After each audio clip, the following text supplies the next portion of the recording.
Bang, kedatangan hari ini mengenai apa Bang? Datang ke Polda Metro Jaya ini Bang? Ya, hari ini, hari Senin ya, tanggal 1 Juli, kami tim kuasa hukum dari Pak Bodwin Watimena, kami berkoordinasi dengan pihak Polda Metro Jaya dalam hal ini bagian cyber terkait dengan dugaan tindak pidana yang dilakukan oleh rekan kami Kamarudin Simanjuntak lewat pernyataan yang bersangkutan di media sosial dan juga media online terhadap klien kami. Kami berkoordinasi dengan bagian cyber Polda Metro Jaya terkait dengan dugaan tindak pidana itu untuk pasal-pasal yang tepat. Kemudian dari pihak cyber juga welcome menerima apa yang kami sampaikan. Kemudian kami akan menyiapkan bukti-bukti. Kami juga akan berkoordinasi dengan klien kami terhadap pelaporan. Kalau boleh tahu Bang, dugaan yang disampaikan Kamarudin itu seperti apa Bang? Dugaannya yang dapat diterima yaitu adalah penghinaan, penghinaan terhadap klien kami.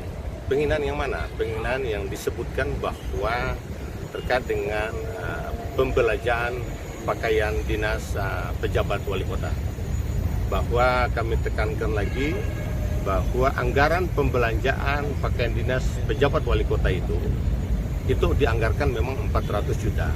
Tapi penggunaannya hanya 270 juta sekian. Itu 1 tahun untuk belanja pakaian dinas. Pakaian dinas itu kan termasuk dengan atribut. Pakaian dinas itu kan banyak, ada lengan pendeknya, ada panjang, ada yang formal, ada yang non formal.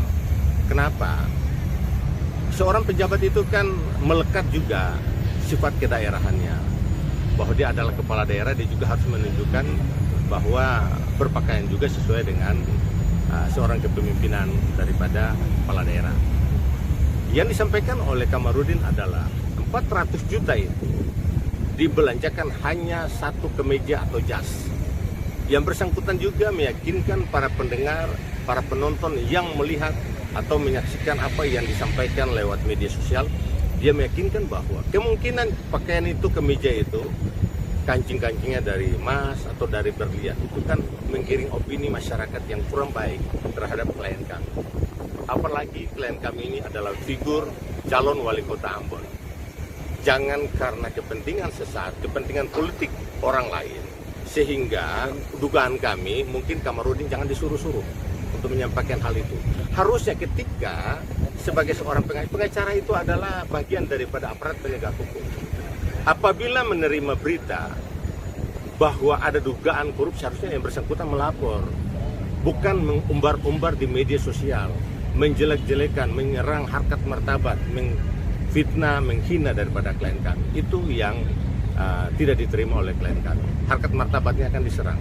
Itu kan tidak baik. Pengacara itu kan adalah profesi terhormat. Terhormat itu kan kita juga harus menghormati hak-hak orang lain. Jangan kita asal bunyi menjelek-jelekan orang, memfitnah orang, itu kan tidak baik. Bang, terkait laporan hari ini, kemungkinan pasal akan dikenakan dari terlapor berapa Bang? Itu pasal penghinaan, ya, pasal 27. Oke. Ancaman hukum. Namun kami akan menyiapkan lagi bukti-bukti tambahan. Kami akan berkoordinasi juga dengan klien kami Pak Bodwin. Pelaporan itu bisa saja pelaporan dilakukan di Polda Metro atau bisa juga di Polda Maluku. Karena klien kami kan berdomisili di Maluku, di Ambon. Tapi laporannya sudah masuk apa belum? Belum. Ini kan kami hanya berkoordinasi. Oke Bang, mungkin terkait dari yang sempat Pak Kamarudin sampaikan kan terkait dari, dia bilang katanya kan 400 juta. Sebenarnya benar nggak sih Bang itu anggarannya dalam 1 tahun itu 400 juta atau emang sebenarnya bukan 400 juta sebenarnya Bang? Kecil besar anggaran itu kan, itu adalah itu final antara eksekutif dengan legislatif. Ya, dan sudah kesepakatan dengan anggota dewan. Dia punya hak apa yang sudah diputuskan gitu loh. Sudah diputuskan lewat anggaran belanja daerah dengan anggota DPRD Kota Ambon. Dia punya hak apa gitu.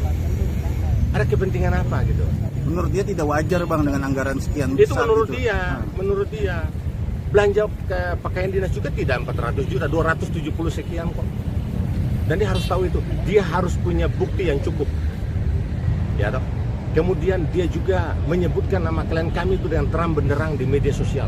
Itu kan penghinaan itu. Seakan-akan klien kami menerima uang 400 juta itu belanja satu kemeja itu. Itu nggak bagus. Itu tidak baik. Itu yang kami persoalkan. Bang, katanya Bang Kamarudin itu baru sebagian kecil Bang yang dinyatakan Pak Kamarudin. Ada yang lain-lain. Tanggapan Abang seperti apa Bang?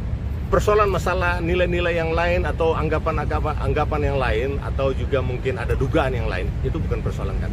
Kami persoalkan adalah penghinaan dia, yaitu 400 juta untuk belanja satu kemeja. Itu masalah buat kami. Bang, tapi terkait dengan pemberitaan ini mungkin abang sendiri sudah berkomunikasi nggak dengan Pak Kamarudin atau mungkin langsung aja dilapor seperti ini Bang? Kami sudah melakukan somasi terbuka lewat video.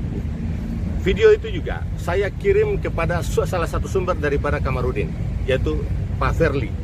Ya, Pak Ferli itu yang mengirimkan semua video apa yang disampaikan oleh Kamarudin kepada saya. Ya, itu semua video yang dikirimkan Ferli ke saya. Nah, saya minta nomor telepon Pak Kamarudin dari Ferli, tapi tidak mau dikasih. Sehingga video somasi terbuka saya itu saya kirim lagi kepada Ferli. Tolong diteruskan kepada Kamarudin. Kami cuma hanya minta maaf, dia harus klarifikasi. Jangan menjelek-jelekan klien kami yang juga menjadi figur terbaik di Kota Ambon, jadi wali Kota Ambon, menggiring opini yang tidak baik. Itu yang kami persoalkan. Tapi kata Pak Kamarudin sendiri dia belum menerima somasi Bang, katanya dari pihak Abang. Kalau oke lah, kalau dia tidak punya somasi dia harus punya